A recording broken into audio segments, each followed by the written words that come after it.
আপনারা জানেন মনোহরদী থানা পুলিশ কর্তৃক 2টি বিদেশি পিস্তল, তাজা গুলি উদ্ধার সহ 2 জন অস্ত্র ব্যবসায়ীকে গ্রেপ্তার করা হয়েছে গত 15 তারিখ।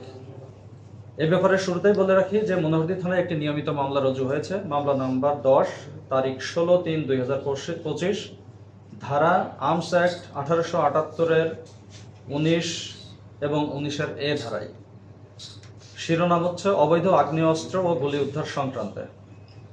ঘটনার যে সংক্ষিপ্ত বিবরণ সেটি এরকম: অফিসার ইনচার্জ মনোহরদী থানা নরসিংদীর নেতৃত্বে এসআই নিরস্ত্র মোহাম্মদ শাহিনুর ইসলাম সঙ্গীয় অফিসার ও ফোর্স নিয়ে মনোহরদী থানার জিডি নম্বর 842 তারিখ 15/3/2025 খ্রিস্টাব্দ মূলে মনোহরদী থানা এলাকায় অবৈধ অস্ত্রগুলি উদ্ধারের নিমিত্তে বিশেষ অভিযান করাকালে গোপন সংবাদের ভিত্তিতে সংবাদ পান যে কতিপয় লোকজন অবৈধ অস্ত্রগুলি ক্রয় বিক্রয়ের উদ্দেশ্যে অবস্থান করছে।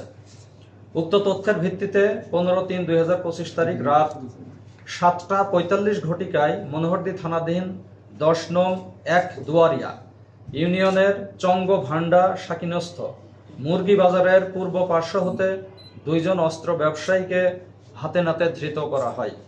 ধৃত আসামিদের নিকট হতে 2টি বিদেশি সচল পিস্তল, 2 রাউন্ড তাজা গুলি ও 1টি মোটরসাইকেল উদ্ধার করা হয়। প্রাথমিকভাবে আমরা জানতে পেরেছি বিক্রয়ের উদ্দেশ্যে অবৈধ বিদেশি পিস্তল ও গুলি নিজ হেফাজতে তারা রেখে ক্রেতার জন্য অপেক্ষারত ছিলেন। তো এই হচ্ছে আমাদের গতকালকের যে অ্যাচিভমেন্ট, এবং এই যে 2 জন আসামিকে আমরা হাতে নাতে গ্রেপ্তার করতে সমর্থ হয়েছি, তাদের নাম ঠিকানা হচ্ছে মোহাম্মদ মামুন প্রধান, পিতা মমতাজ উদ্দিন প্রধান, এলাইস মমতাজ উদ্দিন, সাং আশরাফপুর, থানা শিবপুর, জেলা নরসিংদী। 2 নম্বর ধৃত যে ব্যক্তি তার নাম আজিম খান, বয়স 25, পিতা মৃত দেলোয়ার হোসেন খান, সাং আশরাফপুর, চাকবাড়ি, শিবপুর, জেলা নরসিংদী। এছাড়াও তাদের দেয়া তথ্য মতে আমরা আরও 2টি নাম পেয়েছি, যেটা তদন্তের স্বার্থে আমরা এখন বলছি না। তাদেরকে গ্রেপ্তারের জন্য আমাদের অভিযান অব্যাহত আছে এবং আমরা সোর্স নিয়োগ করেছি। ইনশাল্লাহ আমরা অতি সত্বর তাদেরকে আমরা পাবো বলে আশা করি। তো এই ব্যাপারে আমাদের আগেই বলেছি নিয়মিত মামলা হয়েছে, তাদেরকে আমরা কোর্টে প্রেরণ করব এবং রিমান্ডের জন্য আবেদন করব ইনশাল্লাহ।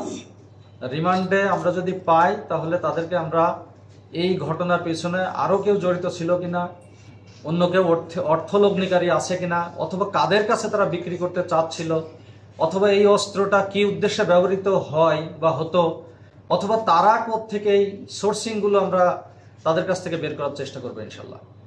তা আমি বিশ্বাস করি এই যে 2টি অস্ত্র উদ্ধার হয়েছে এবং তাদেরকে রিমান্ডে আনার পরে জিজ্ঞাসাবাদের পর যে তথ্যগুলো পাবো, সেই তথ্যের ভিত্তিতে এইটার যে একটা সিন্ডিকেট, এবং আপনারা জানেন শিল্পোন্নত এলাকা হওয়ায় নরসিংদীতে বেশ কিছুদিন ধরে আমরা লক্ষ্য করছি যে এখানে অস্ত্রের যে ব্যবহার সেটি কিন্তু কিছুটা হলেও বৃদ্ধি পেয়েছে।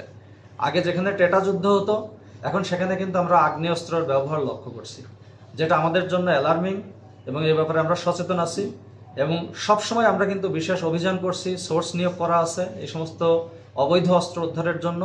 তারই ফলশ্রুতিতে এবং তারই প্রেক্ষাপট ধরে তারই প্রেক্ষিতে কিন্তু আমাদের আজকের এই মনোহরদী থানার এই আভিযানিক সফলতা এসেছে, আলহামদুলিল্লাহ।